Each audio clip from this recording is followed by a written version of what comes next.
Chapter 17, Surprise. I almost fell over. By the way, you should see this picture. I almost fell over. "Hi, Mrs. Morton," she said, a big smile on her face. "Hi, Suds." I almost fell over again. "You called me Suds." She laughed. "Well, I'm in your territory now, so, Suds it is." My mother invited her in. We sat in the living room. My mom offered her tea or coffee or juice, but she said no thank you. And the smile didn't go away. But it changed. She took a deep breath. She spoke to my mother. I felt that I should stop by because now, she spoke to me, I could see how the events of the day were affecting Suds. What was she talking about? "Did your son tell you that the first halo went to Constantina Pappas?" she said. "Yes, he did," said my mother, "as soon as he got home from school." Mrs. Sim reached over and gave me a knee pat as if I did something great. "Good," she said, "and I was happy to see that you joined the others in congratulating Constantina. I know how badly you wanted that halo, Suds. I know how hard you worked. I know how hard you tried." I didn't know what to say, and I still didn't know what she was doing in my house. Now she was looking at me like I was the only person in the world. "Suds, you are an angel. You'll get your halo soon enough." I got the feeling she could see inside of me. "You were disappointed you didn't get it this morning, weren't you?" "A little," I said, "but not really surprised." "Not really." "Well, why not?"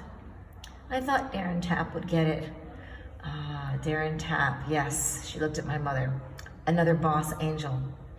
"And the blurts," I said. Her eyes went wide. "The blurts?" "The first couple of days," I said, "I kept blurting out stuff without raising my hand. I guess that sunk me." Mrs. Sims and my mother both broke out laughing. I don't know what was funny. When Mrs. Sims stopped laughing, she said, "So you must have been really surprised that Constantina Pappas got it." I nodded. "Because you didn't even think that she was very interested, did you? You didn't think that she was even trying." She poked my knee. "Did you?" "No," I said. "Well, guess what?" she said. "What?" "You were right. She had no interest in getting the halo, not at all. She wasn't even trying." "Really?" I said. This was getting more and more confusing. She nodded. "Really." And then a funny thing happened. In all of my years of doing angel halos, it's never happened before. She stopped talking and just stared at me. After a while, it occurred to me that I was supposed to ask what happened, so I did. "Well, what happened?" "Well, remember the day you put the note on my desk, telling me how you saved the runaway dog on the street?" "Yes." "Well, somebody else left a note on my desk." "I know," I said. "Darren Tapp?" She stared at me and at my mother. She blinked. She shook her head. "No, not Darren Tapp. The note was from Constantina Pappas."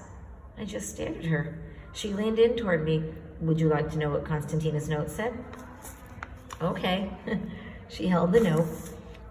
I'm sorry, I had to make a mistake there. I had to scratch my nose. "Would you like to know what the Constantina's note said?" "Okay."